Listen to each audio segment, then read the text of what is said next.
A very good day to you all.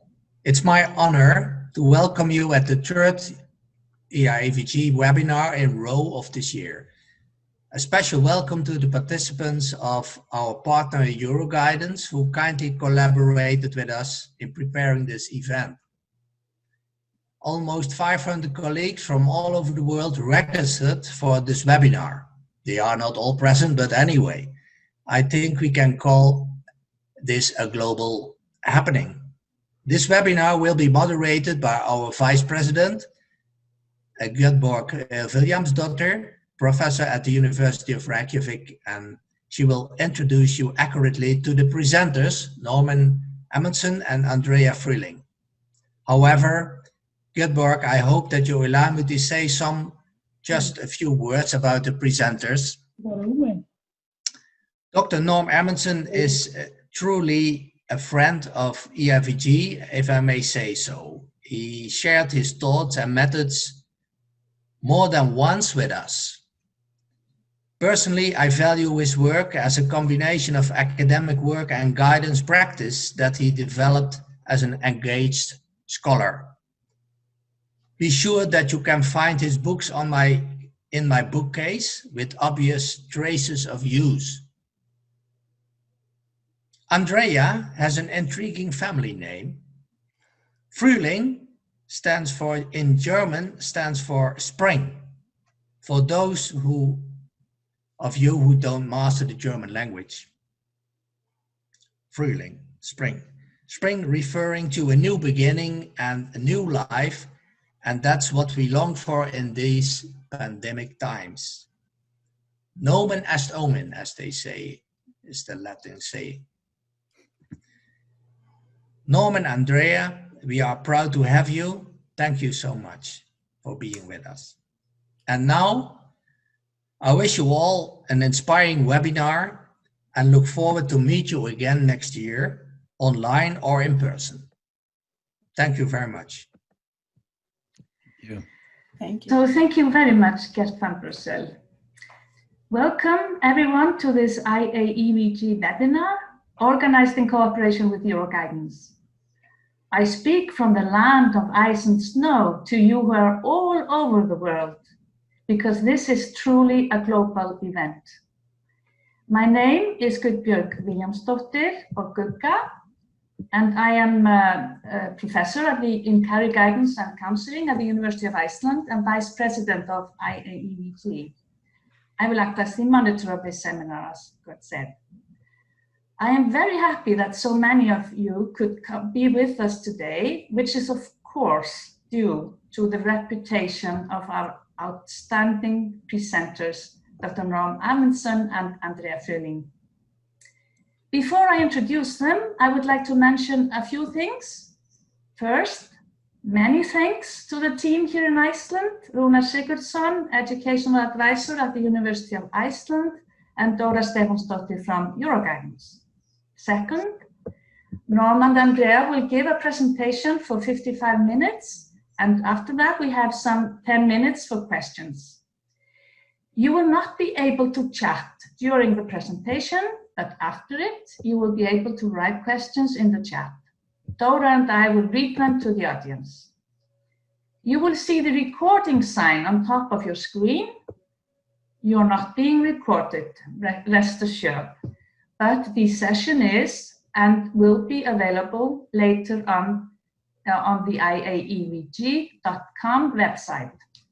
Finally, you will receive certificates of participation within the next week or so. Now, a few words about our presenters. Andrea Fruhling is a career coach, workshop facilitator, and organizational consultant. As a certified organizational coach, she serves as a mentor coach and instructor at the University of British Columbia. She also has a private career-focused coaching practice, supporting a broad range of clients from all over the world. Andrea's work is practical and engaging, with a focus on creativity, active strength-based learning, team engagement, and organizational development.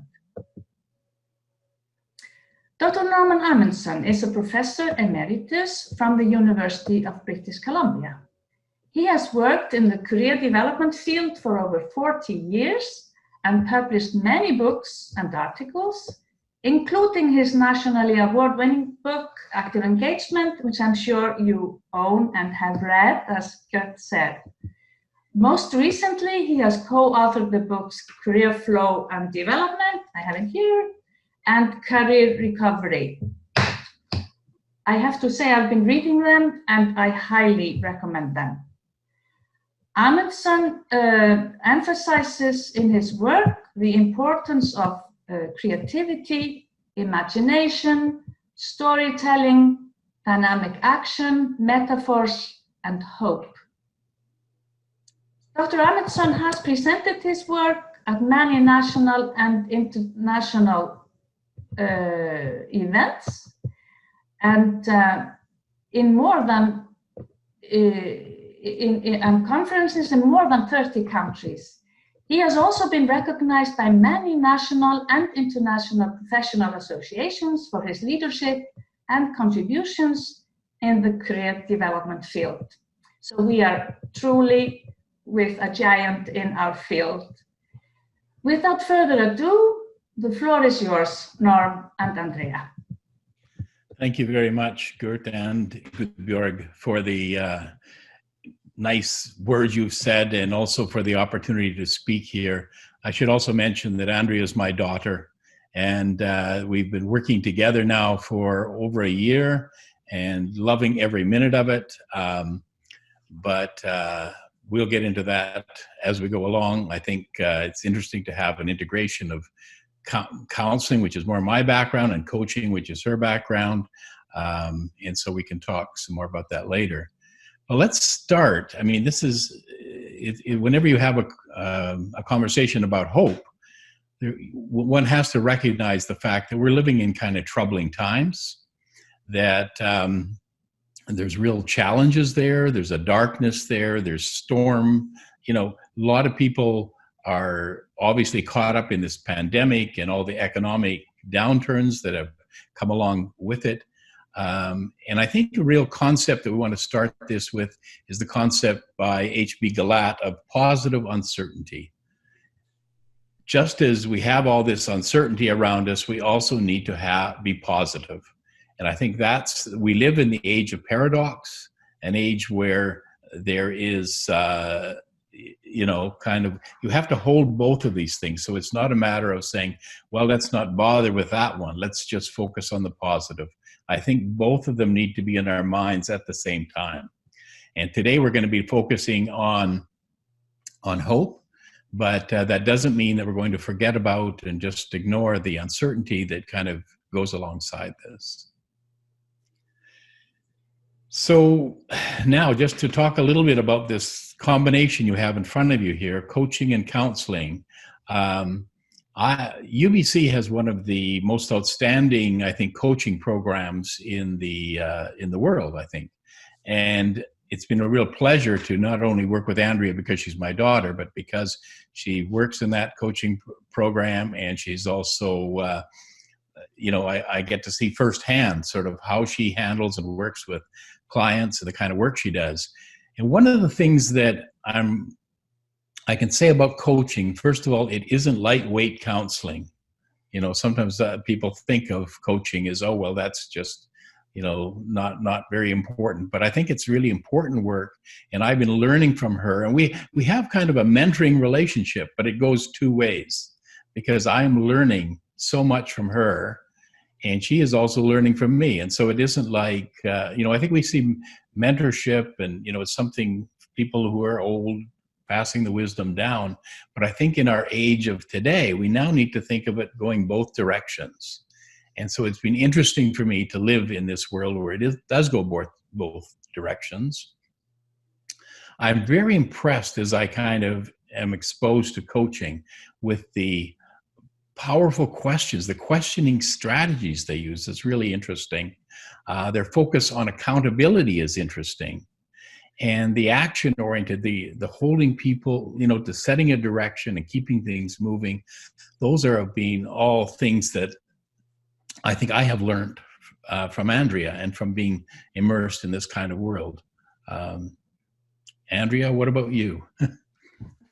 Yeah, and I echo those sentiments, and you'll probably hear this a few times, that, yeah, we really do enjoy working together. We are constantly learning from each other, and I'm so grateful to have been raised in a home of career development conversations. And I've learned so much that I don't even know that I was learning at the time, which is quite fun now to get to come and speak at places like this and meet the people that have been impacted by the work that I've watched growing up. And thinking about counseling, it really is an interesting difference and an interesting conversation that happens with coaches that I see, where we are always differentiating and saying, well, what's counseling and what's coaching? And the thing that I really see as a strength and really appreciate in counseling is there's a real art to that active listening and that deep listening that happens in conversations. And I really do appreciate and just recognize how that's such it really is an art, that's something that you develop and you practice and you learn over time. And I think that counseling really does have a good focus on that. Coaching does as well, but I think really in counselor training, there does seem to be just more time allowed for some of that sometimes.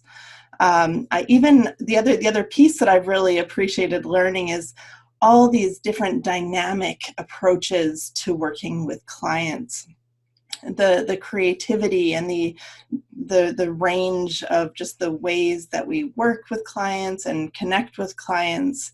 I really have appreciated learning and just immersing myself in from the very beginning.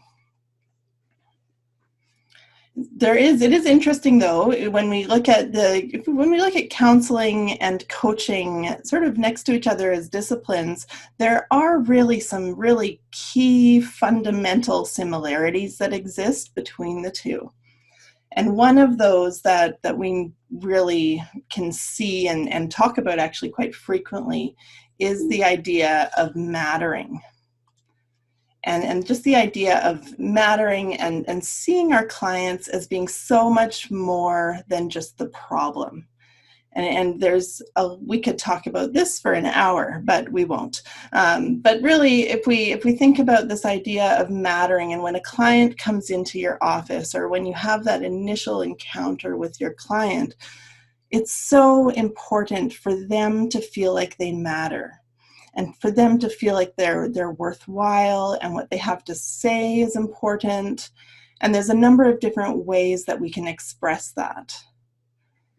So some of the ways that we can create this mattering climate that is so important is thinking about just attention. There's just really, almost sometimes it's instinctual, but giving them some attention and really noticing from the very beginning, maybe that even very first phone call or email, checking in, how are they doing, and just letting them know that you're noticing them and that they feel like they're worthwhile.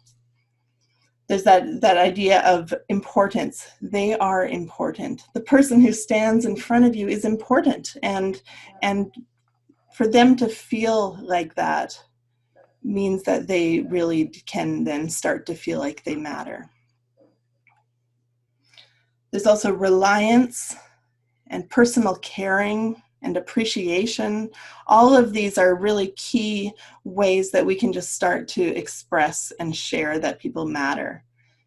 And I can't talk without mattering without bringing in a little bit of that organizational piece and just say, there's mattering that we share between ourselves and our clients.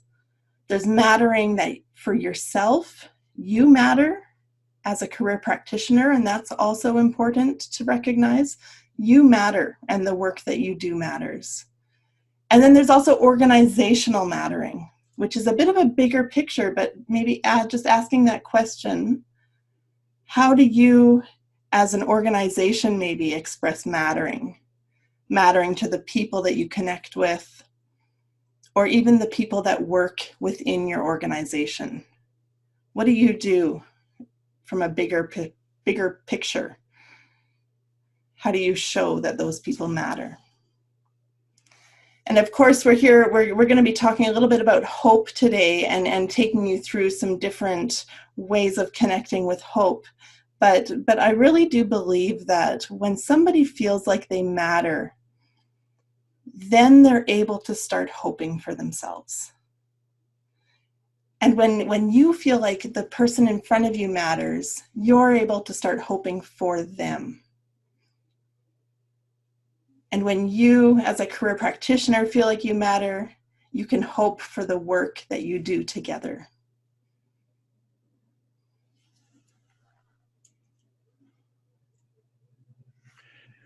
So that really leads us into hope, and hope is such a broad word, and you can see it in sports and in health and academics.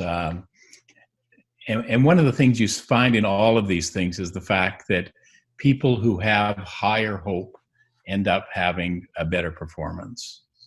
And so it's not surprising that the same kind of results come out when you look at hope within a career development perspective. And so that's really where we started to move our work towards figuring out how does hope contribute to the whole sense of career development, where we're moving with regard to career development.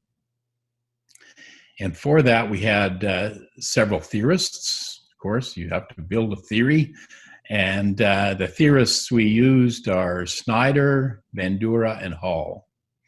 And Snyder has done a lot of work on hope theory and talks about goals and pathways and agency. I'm not going to get into all of this, but just to know that there is kind of an underbelly to all of this and to our work on hope. It comes from Snyder's work, and also Albert Bandura, and and his self-reflectiveness, forethought, the idea of agency coming out of Bandura's work is an important part.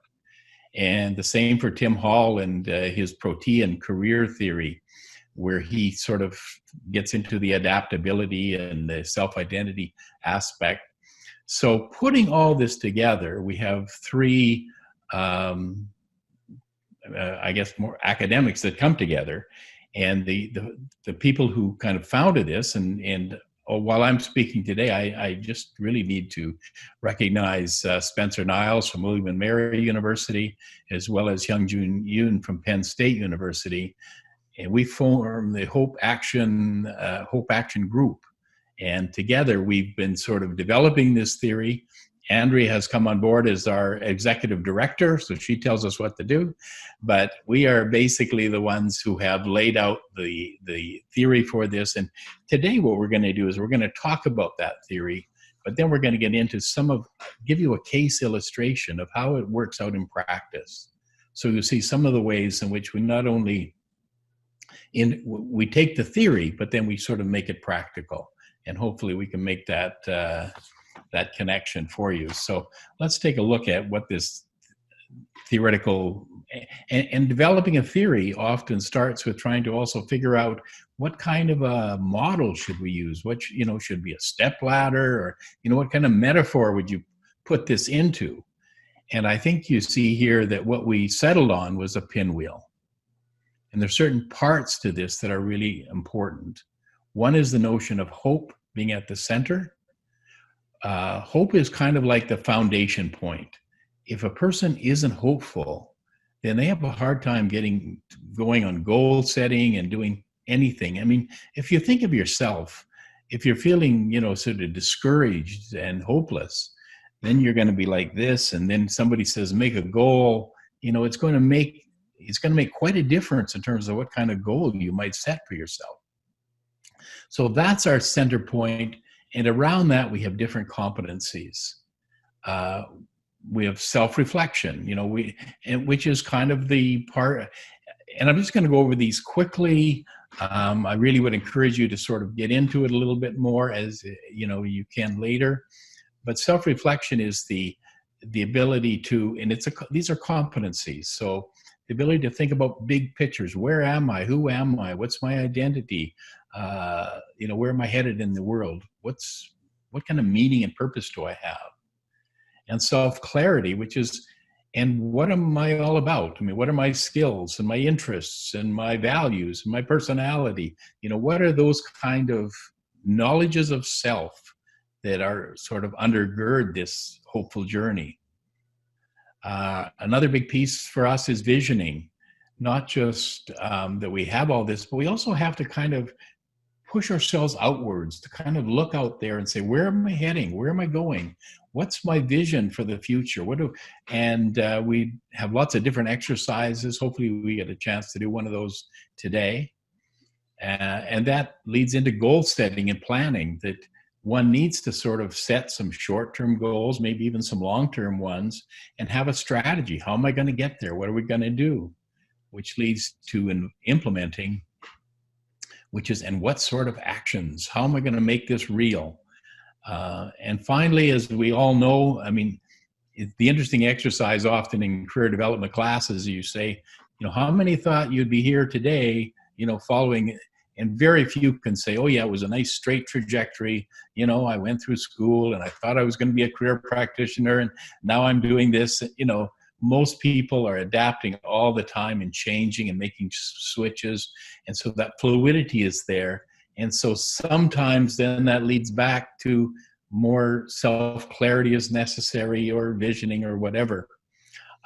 So we wanted a model that was kind of a little bit not solid, but sort of movable. And you can see the environment, the context is huge in terms of that wind that sort of pushes things along one direction or another. So this is something that is not stable, that is going to keep moving and sort of moving around that.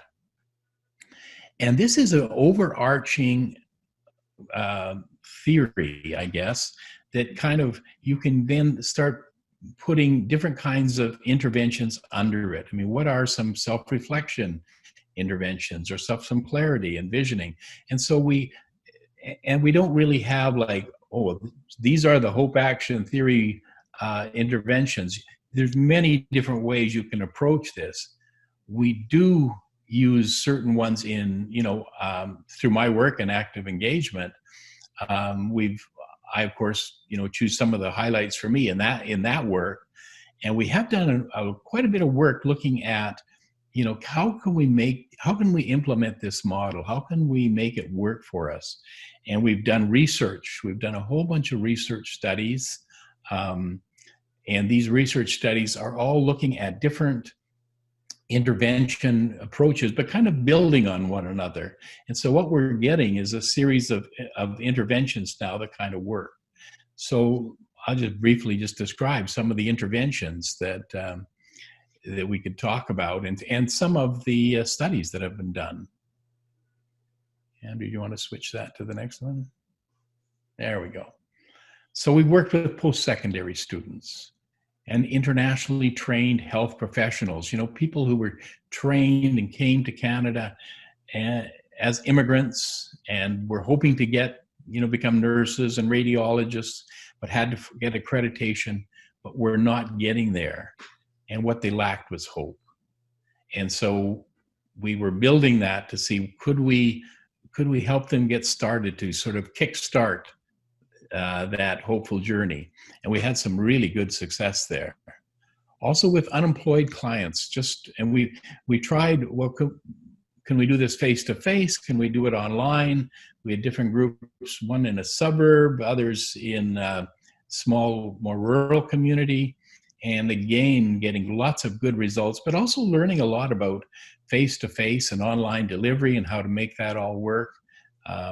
This study was done with Tanis Goddard and mixed mode groups. So it was quite a powerful piece of work, I think, that pointed towards how you could use this with unemployed clients.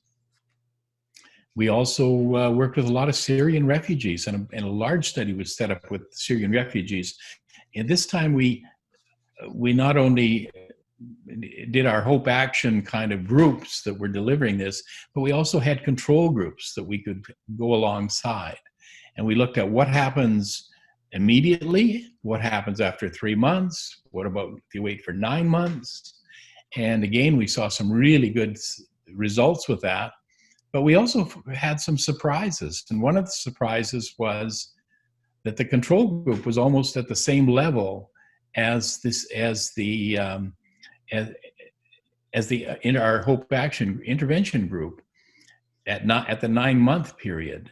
But what was different is the fact that the people, the Syrian refugees at that point who had gone through the Hope Action process, they were much more satisfied in the jobs. They felt that they were on the right track, etc. And other people had jobs, but they weren't necessarily very pleased with the work they were doing. So it made a real difference in terms of the kind of pathways that they were following. We've worked in higher education with alumni, and just starting a study right now on substance abuse and developing methods that we can work with that group and how to use it in a group delivery perspective. So I've really gone over a lot of stuff here. There's also an article coming out in December through a Polish journal, Educational Psychology, and you might want to find that. It'll be an interesting article because it summarizes a lot of the research and our findings from these studies. But we want to present this, and we thought, how should we do this? And thought we might do it with a case study. I think storytelling is a good way to sort of get into that. So let's look at Ernesta and Andrea. I'll turn this over to you. It's one of your cases. Maybe you could just take us through some pieces of this. Right. Yeah. Again, maybe I can even just add the Hope Action theory. It's an interesting theory where it's not, like we said, it's not there's no step by step, and there's no this is how you apply it. There really is like the pinwheel, a fluidity and a motion that happens, and it's able to be adapted, and you're able to bring in what you're already doing, and it can sit underneath this pinwheel of hopefulness. So I'm going to tell you a little bit about this client. This is somebody that I worked with. A few details have been changed just to protect her privacy. But so this is a client that I worked with. Her name, in this case, her name is Ernesta. And so she was in her mid-40s. She was married with no kids and had recently, I think when she was younger, actually immigrated from Europe. She was working as a high school guidance counselor for quite a number of years in her career, for the majority of her career, but was really feeling burnt out and really frustrated. And there was just some quite a high level of stress that she was experiencing. And so went on medical leave, and was the moment when I encountered her was when she had taken her leave, and she was thinking about a career change and thinking that probably she wasn't ready to go back to work, or not even able to go back to work in this same role, but needing something different in her life. And so that was where our conversation really started, was at that key decision-making point.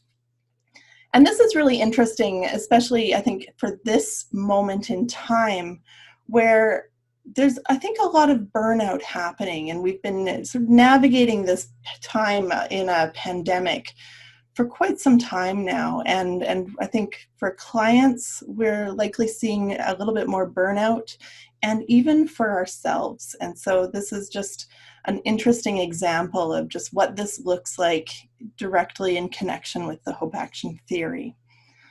So a part of the Hope Action theory, there's also an inventory that you can take, a Hope Action inventory that measures each of these different competencies that were described. So initially what we did is I had her take this inventory. And so the blue line is hers. And so you can see from this, the dots that are the farther out on this web that you see are where she's stronger, and then the closer it is to the center, the lower that level is. So for her, she was very adaptable, and that was sort of that she knew that there needed to be a change, and she was very high in visioning, so she could see that there was a change that needed to happen, knew that something needed to happen. But the challenge was really in the goal setting and planning and understanding who she was, and in order to really make that change. So that was a really helpful little picture for me to see and for us to discuss as we started our conversations and as we started working together. It was interesting. As she came to me, there was very quickly, it became apparent that visioning and that being able to just imagine something ahead of her. And she actually came to me with a metaphor that she shared, which was really interesting and became a really foundational to our conversation. And really sort of, you'll see it really drew on that visioning piece that she was strong in. So she came to me and she said, I feel like I'm standing on the edge of a cliff. She said, I grew up cliff jumping, and I know there's water, and so I'm not in danger, but I feel like I'm standing on the edge of a cliff and getting ready to jump, and I'm terrified. And so that was really the picture that she had of what was happening for her. And so we talked a little bit about it, and we explored this metaphor that she was referring to and talking about. And we ended up, I said to her, interesting, like we talked a bit about what it is that jumping off the cliff and what's that experience was like for her and that feeling. And eventually I said to her, when I grew up, we would go cliff jumping and it was kind of fun. we had fun doing it. And I wonder if there's a different way to think about this picture that you've brought. So as we talked through it, and she was sort of somewhat clear on what the possibility was for her on the other side of the work we were doing. She knew that there was other work she wanted to do. And said, I wonder if rather than thinking about this as a plunge, as like jumping off a cliff, I wonder if you're actually getting ready to soar. If we think about this in terms of flight, like you're getting ready to just leap and soar into something new. So that makes me actually a little bit excited for you. And I wonder, and everything just shifted when we reframed that metaphor. And she just went like, oh, yeah, you're right. Like I'm getting ready to fly. And then suddenly we were talking about skydiving and our role, like what she was doing. And there was a whole other picture that came in where she was getting ready to fly. And part of that process was also talking about what it feels like to do that jump and that need to step back in order to step forward and really, really leap. And take flight. And I said, like before you really, if you think about when you run, you sort of step back and then your whole body moves into it. And then you're able to really leap and soar. So I said, what would that look like? And so we ended up deciding to spread out the time that we were connecting so that she could have that time to just rest and take care of herself, so that when the time was right, she would be able to soar. That's such an interesting case study. I think, when I hear you talk about it, Andrea, it reminds me of some of the ways in which, as many of you know, I've been working with metaphors for many years. And you're listening and identifying the metaphor. The key thing, I think, in working with metaphors is, first of all, learning to hear them, turning on the metaphor switch so that you actually hear the metaphors that people are saying. So listening and hearing that metaphor, And then elaborating it. Lots of different kinds of ways of sort of exploring and what are you doing and how are you feeling, and lots of things around that. You can also do extensions with the metaphor. You can sort of say, what was it like before? Where are you now? Who else is there? Are you all alone? Ask all these other kinds of questioning. And it ultimately gets you to reshaping, where you start to say, is there another way of looking at this? Or how can you, and you might stay with the metaphor that the person has, or as you did, you kind of took it and sort of just changed the focus of it from, I remember working with one client who used to always talk about the fact that, she felt like she was a rug on the floor and that other people were always cleaning their feet off. And I said, when I see you, I see a wall hanging, and when you see this client that you're talking about, you're seeing somebody who's ready to soar. And what a different experience from ready to soar is to being falling off the edge of a cliff. And that sort of reshapes, and it just changes everything. And, that kind of emotions. I mean, one of the things that metaphors do is they really tag into our emotions and our feelings and how we're going to look at things. And they affect our perceptions and the vantage points we have. And then you can start applying some of that new ways of looking at things in very different kind of contexts. So it really sets things up. I love this. I love this metaphor. I love how you've reshaped it, or together with her, a collaborative reshaping of the metaphor that then takes you into some other different activities that you did with her. Yeah, no, exactly. It really did. This really was the story that has carried through our conversations. But I really did then want to spend some time thinking more about that piece of self-reflection and self-clarity and understanding a bit more about who she was. And so we have some research that was done around the workplace attractors. And I think this actually is also in active engagement, if I remember correctly. But what we've done from that is we created a card sort. And so it's very, very simple. There's 10 really key different elements that attract people to work and to the work that they enjoy doing. And so what I did is I had her look at these 10 cards. And I'm going to go through this a little bit quicker, but just so you know, this card sort is actually available on our website, and you can just go and I think you sign up for our email list and you get a free copy of them.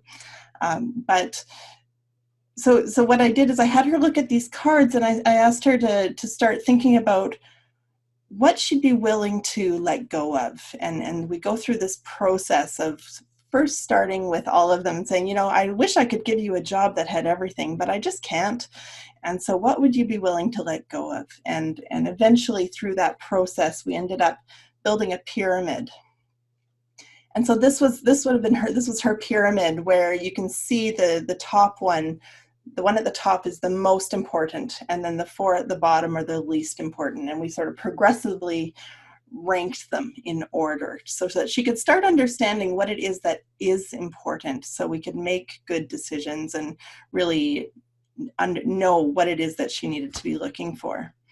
The other interesting part that we did in this was also looking at the organization. And so what we did is I said, okay, so now we have your pyramid that you've built. Now, what about the work you were doing? What would that pyramid look like from that perspective? And so she built that pyramid. And very quickly, like you can see here how it's so different, and you could just see where the disconnects were and how that just doesn't work for her and what was important for her. And it is important to note in this too that this changes. So this pyramid, when you're working with clients, if you're doing this as an exercise, it's not a stagnant exercise, and it doesn't stay the same forever. It changes depending on, again, that environmental piece and what's happening around you, what you're experiencing. That will all impact the way that your pyramid looks. And so for her, the having work fit and flexibility and contribution right at the very top of hers may have been in response to just not feeling those things in the work she was doing. And so you can see, though, that how the top of the work she was doing really was disconnected from what she was wanting. This can be a really interesting exercise also to start talking with clients about interviews and interview questions and what do you need to find out when you're going in and thinking about different types of work. There's a whole bunch of different applications that you can use here that we just don't have time for, but I would encourage you to try it and to take a look at some of the resources even on our website, and that will give you a little more help going through this. The next intervention that we did was one called Vantage Points. And this was, again, really sort of drawing on that visioning, but then also adding a little bit more structure to help her start imagining what that goal setting and what needed to be happening in order to build up some movement for her. So I think we have time to do this a little bit quickly, but I think we have time to do this. So I'm going to invite you to do this with me, and there's two things for you to pay attention to while we do it. First of all, it's the exercise and what we're doing and how we're doing it. But the second of all, I just want to point out, we're doing this virtually. And just notice that sometimes it's easy to feel like you have to be anchored to your computer when you're working with clients virtually, which is not necessarily the case. And so I'll take you through this and I'll show you what I mean, but I just want you to kind of hold that in mind as we go. Okay, so I'm going to trust that you can hear me okay and see me, and I'm going to stand up and move into the middle of my room and invite you to do the same. So you'll have to push your chair away and stand up. I'm going to adjust my camera because I know that it might be nice to see my face. And come stand in the middle of the room with me and just kind of get comfortable. Okay, so if you're in the middle of your room, just take a moment, just kind of anchor yourself, recognize where you are.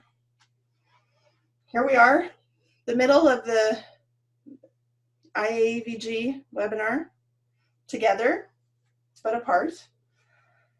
Just take a deep breath and look out across the room at the other side of the room, whatever that is for you. And if I was doing this with clients, I would maybe tailor this to fit their needs, but I don't know, and I don't know all of your stories, so I'm going to sort of give you a story that will work within. And if you want to adapt this to work for you, please go ahead. Okay, so we're going to look across the room, and let's say on the other side of the room, that is January 2021. We've made it through 2020. And not only is that January 2021, that is like the best outcome of the next month or so. It's great. Everything is perfect. And I just want you to think, like, for you, what does that look like for you? And when you have a sense of what that is, go and walk over to that side of the room and just go stand there and be in that 2021.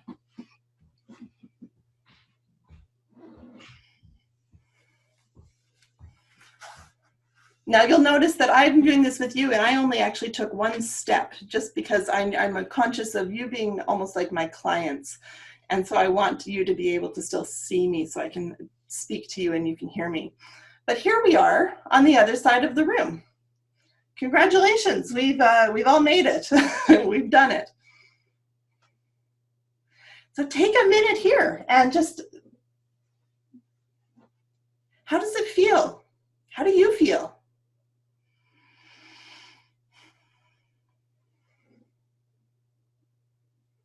And look back across to where you were when you started. How does it look from where you stand now? Has anything changed? Is it the same?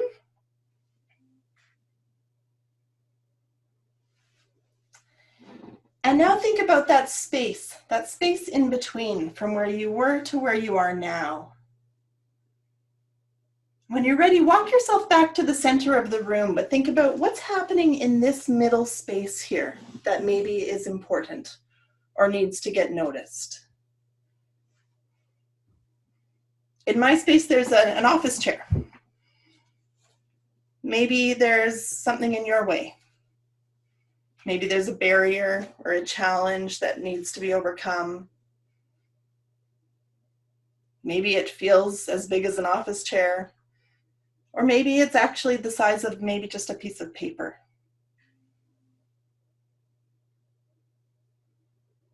What's in the middle for you?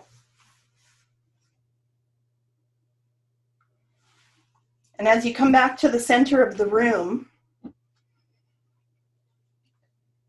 if you just even think about that first step that you took as you started moving towards the other side of the room, just think, what is that? What could that be for you? And if we even break it down a little bit more, I just think, in order to take that step, I have to lift my foot up. I have to balance a little bit and then move. I lean back and then I lean forward to take a step. Maybe there's something that even needs to happen before that step happens.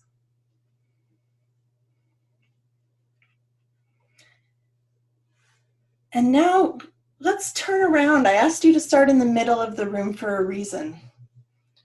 Turn and look behind you. Look at how far you've come.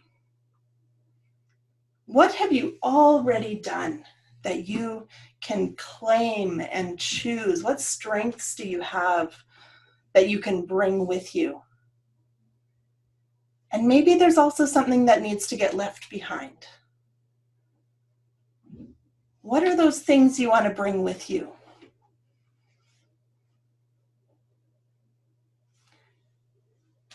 And now let's turn again. Turn again and look out to where you're heading.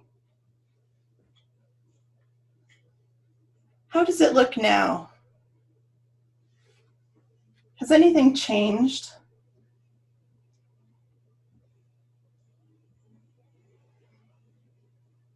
And what is that step? I'm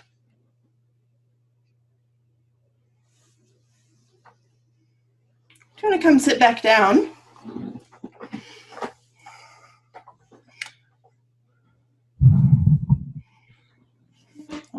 I'll move my camera back down.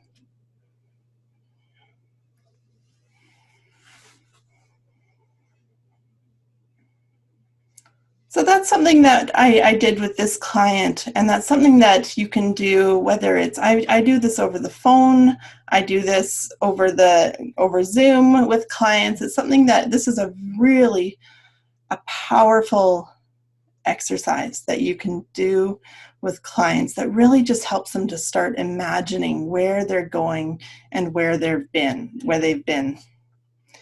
It is an interesting one because it does take courage to try.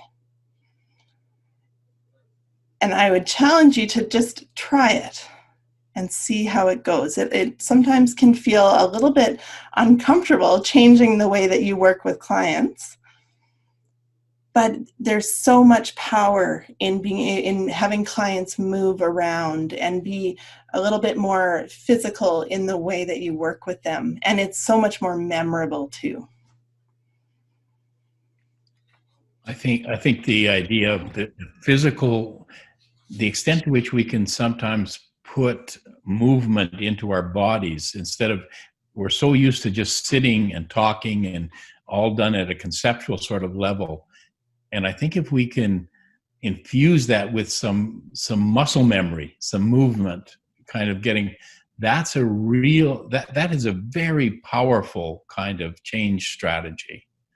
But it is so different from everything that we're used to doing. And there's lots of people who said, I love this, I love the idea. And then I come later and I say, did you do it? And they say, oh, well, I just haven't had a chance yet or whatever. So, and we push people. We want people to try it, to take it and make it to do something different. The kind of exercises we're talking about, the interventions, are more than just, little pieces of paper that you can move around. We also sometimes want to move our bodies. We want to do things with visual. We have a whole parade of activities that we use in different sorts of ways, and this is just one of them. And again, it just captures that physical movement of getting the person to take stand in different places to see where they are. And you can do this in this way. There's also another activity where we use chairs and have people sitting in different chairs.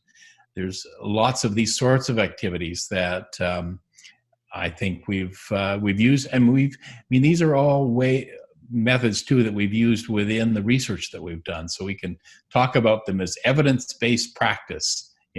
They really do work, and they make changes to people, and you can see that difference. Something I might even just add here is, if you think about a conversation you have with a client, they'll walk away and they'll think, well, that was a nice conversation. And you'll walk away and think, oh, that was great. I really made a difference there. But they'll get a phone call. They'll get distracted maybe with kids or with applying for jobs or lost on the computer. There's a lot that happens in life. And so if some of these activities really serve as great anchors and really help them remember. And even for you might walk away and think, oh, that was a nice talk. That was great. But if you think back, it gives you some entry points back into what we talked about. And maybe you'll remember walking across the room, and that will be a great entry point back into the conversation that we're having here. Now we could go, we are aware of our time sort of slowly slipping away from us. These are just a few examples of kind of activities that we use with clients, and we all kind of hang those interventions under the hope action theory, that umbrella that we put forward. You can see visioning in here, some self-clarity happening, some self-reflection. And some of these, of course, are more than one, and they lead into the vantage points, often leads to goal setting, where you see where you want to go and you can start talking about the steps you're going to take and so on. So we hang the different exercises under it, and you might think about the kind of exercises you use and what do you do? And what exercises are you currently hanging underneath those different theme areas, those different competencies? And how could you expand it? And how could you do some things a little bit different? These are very different times. And I think, we're getting used to sort of talking through Zoom, having phone conversations with people, just interacting in different sorts of ways. And we're going, and we have the hope of a vaccine on the horizon, but I'm convinced that it's not going to go back to just the way it was, and I think a lot of people think, well, we're just going to go back, right? once this is all done, we'll be able to sort of push that away. But I think we've all changed, we've learned, we're doing things different. And I don't think it's possible to just kind of go back to the way it was. I think we're going to do things differently. And I know in the research that we've done, one of the things we found was, it actually, and I'm a bit of a Neanderthal. I'm not really, an online career kind of person, but I've learned a lot. And one of the things that through our research, also I've learned is the fact that the best type of interventions are often blended interventions, where you have some face-to-face and some online. And I think that's kind of the direction we're going to be headed, is towards, sort of this combination. Because there's some things you can do online you just can't do face to face. We've done the training, for instance, in Singapore. Well, we were able to stretch that training over 5 weeks because we weren't there. But sometimes we have to, take it, sort of change things around, learn to sort of accept all of these different modalities and kind of put them into a new integration. Maybe this might be a good time to just give you a little poem, I think, that's been quite meaningful to me. It's called The Real Work. And let's just go through this, because it may be that when we no longer know what to do, we've come to our real work. And how many people no longer know what to do and are coming to their real work? And that when we no longer know which way to go, we've come to our real journey. So that's the journey we're on. The mind that is not baffled is not employed. So being baffled and confused and what's going to happen next, that's engaging. And that word employed isn't just about work, it's also about being engaged. And I really like this last line: the impeded stream is the one that sings. And there, you think about it and you think of, a river and you're going so nice and smoothly, but it's the impeded stream, it's the rapids, it's that kind of impediment that sets up the singing, the noise, the excitement, the change. And I think we are going through a real set of rapids, a real set of challenges here. But that's the one that sings, that's the one that can lead us into new directions, new changes, etc. But we have to go with it. We have to go around the rocks. We have to find ways through this process, and we are, and we will. But it's going to be a challenge, and through challenge comes opportunity. And there is a new opportunity coming, I firmly believe. I'm very hopeful that we're coming to a new place where we're going to be able to find some different ways and learn some strategies that we've never done before. This is a chance to do something new or different. This is by Wendell Berry, who's a poet and a farmer, and somebody who writes and an activist, American poet. But I found that very kind of interesting. If you want to learn more about the inventory that Andrea mentioned, the Hope Action Inventory, or our research, you might want to go to this website, hopeaction.com, and all our publications are listed on there, and also access to the website. It's still a bit of work in progress. So if you get a little lost, just let us know, because we get a little lost ourselves as we try to work our way through it. But that's where you can find out some of that kind of thing. And Andrea, maybe I'll let you talk about the certification. We're also doing a lot of training, a lot of work, a lot of new things, getting the Hope Action Group really moving into some very different kind of ways. Just describe what's happening, Andrea. Yeah, we actually just finished a 5-week course. We condensed 5 weeks into 1 hour, so I'd say that's pretty impressive in itself. But we've just wrapped up a 5-week course that we've done in Singapore and are looking ahead to another one. But really what we're doing is we have a certification that we're offering, and we're happy to talk more about it, but really taking that blended learning approach, which allows us to have a little bit more time with learners and go beyond just what a normal 1 or 2 day workshop would offer. And we have a lot of different forms of learning and ways that students are able to connect together and connect with some of the things that we showed you here, but even more. And so that exists, and feel free to just send us a message if you have questions about that. We have different focuses that this can take. So it can take a focus for career development and working with career practitioners, but we also can sort of shift our focus a little bit and do a similar certification, but with a lens of leadership and organizational development. And so there's some different options there, and we really just are happy to design and work with you to see what works if that's something that you're interested in learning more about. Well, maybe we should stop for some questions now.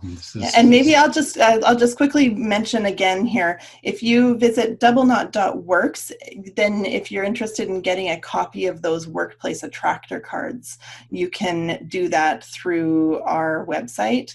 And we also have other resources available as well that we've just written and launched and released actually just sort of over the summer.